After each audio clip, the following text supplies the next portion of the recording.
27ویں شب کے حوالے سے ہماری مسجد میں کی جانے والی تیاریاں، اور میں نے معتکف کو ایسا کیا کہا کہ اس نے میری بات ہی نہیں سنی۔ ادھر تو آئیں آپ، بھاگ رہے ہو آپ، ویڈیو ڈالوں گا یہ میں ڈالوں گا۔ اور آج میں نے جاوید بیکر سے کیک لے کر اس پر کس کا نام لکھوایا، اور ساتھ ہی والدہ کے ہاتھ کی بنائی گئی یہ شاندار سی بریانی، اور رجب بٹ کے حوالے سے میرا موقف، یہ سب دیکھیں آگے اس ویڈیو میں۔ السلام علیکم، ماشاءاللہ سے آج میری منی پورے 3 مہینے کی ہو گئی ہے، تو میں نے سوچا کیوں نہ 3 مل کیک لایا جائے، تو بس بائک کی چابی اٹھائی اور بائک نکال کر روانہ ہو گیا اور پہنچ گیا جاوید بیکر سویٹس اینڈ نمکو پر، جہاں اندر داخل ہوا تو مزیدار سے مختلف فلیورز کی کیکس موجود تھے۔ ان میں سے سب سے پہلے میں نے 3 مل کیک دینے کو کہا، جس کے بعد مبین بھائی نے چاکلیٹ فلیور میں 3 مل کیک نکالنے کے بعد پائن ایپل فلیور میں نکالا، جس پر میں نے اپنی منی کا نام لکھوایا۔ کیونکہ میری بھی برتھ ڈے ہے تو میں نے بھی یہ 2 پاؤنڈ والا کیک لیا، جس پر میں نے گھر والوں کی فرمائش پر اپنا نام لکھوایا۔ کیک وغیرہ لینے کے بعد میں نے یہاں سے کچھ افطاری کے لیے سامان لیا، جس میں ایک پیکٹ کے ساتھ ایک پیکٹ فری مل رہا تھا، اور یہ بھائی صاحب مزیدار سی جلیبی بھی تیار کر رہے تھے، ساتھ ہی میں نے یہاں سے مٹھائی بھی لی۔ یہ سب لینے کے بعد میں نے کیش کاؤنٹر پر پیسے دیے اور اپنا سامان لیے میں بیکری سے باہر آ گیا اور واپس گھر کی جانب روانہ ہو گیا،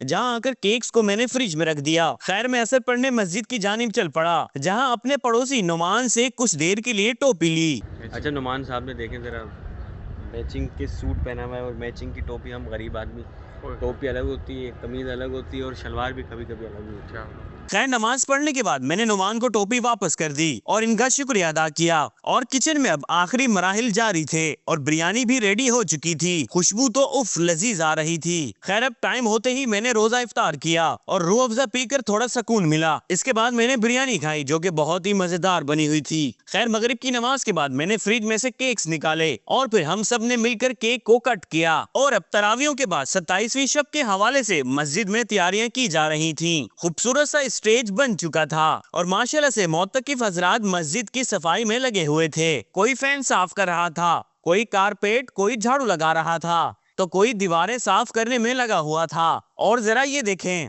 پورے لوگ مسجد صاف کرنے میں لگے ہوئے، اور یہ واحد شخص ہے جو ادھر ادھر گھوم رہا ہے ہاتھ میں تسبیح لی۔ ادھر آؤ بھائی، ادھر آئے، کیا سلام پڑھ رہے ہیں؟ ادھر تو آئیں، آپ تشریف تو لائیں۔ ویسے یہ میرا کلاس فیلو ہے اور میں یہ سب مذاق کر رہا تھا۔ اور اب رجب بٹ کے حوالے سے میرا موقف۔ اچھا رجب بٹ کے حوالے سے میں یہ کہنا چاہوں گا کہ دیکھیں، سب سے پہلے یہ بات سمجھ لیں کہ ایک ہوتا ہے ثواب جاریہ اور ایک ہوتا ہے گناہ جاریہ۔ تو جو شخص اپنی فیملی کو لے کر آ رہا ہے، اپنے گھر والوں کو لے کر آ رہا ہے، یہ بغیرتی معاشرے میں پھیلا رہا ہے، تو اس کا مطلب یہ گناہ جاریہ کر رہا ہے۔ مثال کے طور پہ اگر آپ نے ایک شخص کو عالم دین بنایا ہے، اپنے بچے کو قرآن سکھایا ہے، تو جب تک وہ قرآن پڑھتا رہے گا اس کا ثواب آپ کو ملتا رہے گا۔ اسی طریقے سے اگر آپ کی وجہ سے دوسرے لوگ ایک گناہ میں شامل ہو رہے ہیں، جیسے وہ فیملی ولاگرز کیا کرتے ہیں، اپنی فیملی کو لے کر آتے ہیں اور ان کو دیکھ کر دوسرے لوگ بھی دیکھتے ہیں یار یہ عیاشی کی زندگی گزار رہے ہیں، یوٹیوب پہ ویڈیوز بنا کر جو ہے وہ پیسہ کما رہے ہیں، پھر جب وہ پیسہ ان کے ذہن میں آتا ہے تو وہ اسلام، دین، مذہب سب کو پیچھے چھوڑ دیتے ہیں۔ تو اس میں جب وہ گناہ میں شریک ہوں گے، جب تک وہ بلاگنگ کرتے رہیں گے، پھر یوٹیوب پہ اپلوڈ رہے گی اور لوگ دیکھتے رہیں گے، تو اس کا مطلب ان کو جو فیملی ولاگرز ہیں ان کو اس کا گناہ پہنچتا رہے گا۔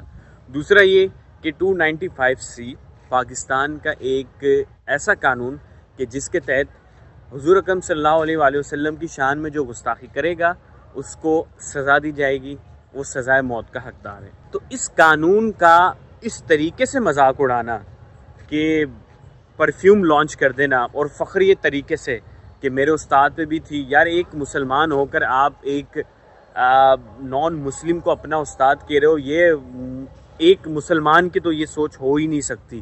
خیر بہرحال یہ اس نے بہت غلط حرکت کی، اس کو اس کی سزا ملنی چاہیے، جو قانون اس کی سزا رکھتا ہے، جو قانون پاکستان کے قانون کے مطابق جو سزا بنتی ہے اس کو اس کی سزا ملنی چاہیے۔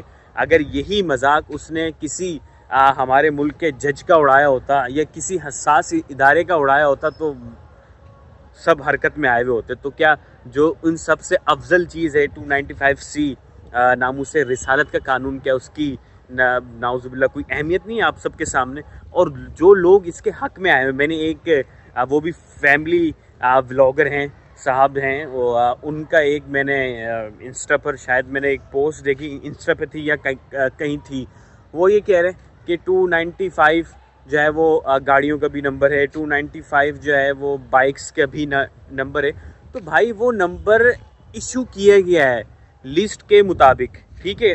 اس کو باقاعدہ جس کا آنر ہے اس نے مذاق اڑا کر یہ نہیں کہا کہ 295 سی مجھ پر لگی تھی تو میں اپنی گاڑی کا نمبر بھی 295 سی جو ہے نا وہ کر رہا ہوں. فرق ہے دونوں چیزوں میں نا. اس نے باقاعدہ خود اعتراف کر کے مذاق اڑایا اس کا، تو اس کو سزا ملنی چاہیے. اگر آپ یہ سمجھتے ہیں کہ اس نے کعبے پہ جا کے معذرت کی ہے تو اس کا مطلب یہ کہ کوئی قاتل ہے وہ قتل کرے اور کعبے میں جا کر جو ہے وہ جا کے معافی مانگ لے، اس کا کیا مطلب آپ اس کو معاف کر دیں گے؟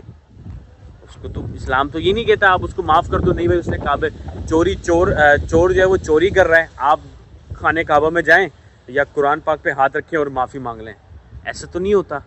خیر بہرحال اللہ پاک ہمارے ملک میں امن عطا فرمائے. ملتے ہیں کسی نیکسٹ ولاگ. اپنا بہت سارا خیال رکھیں. اللہ حافظ.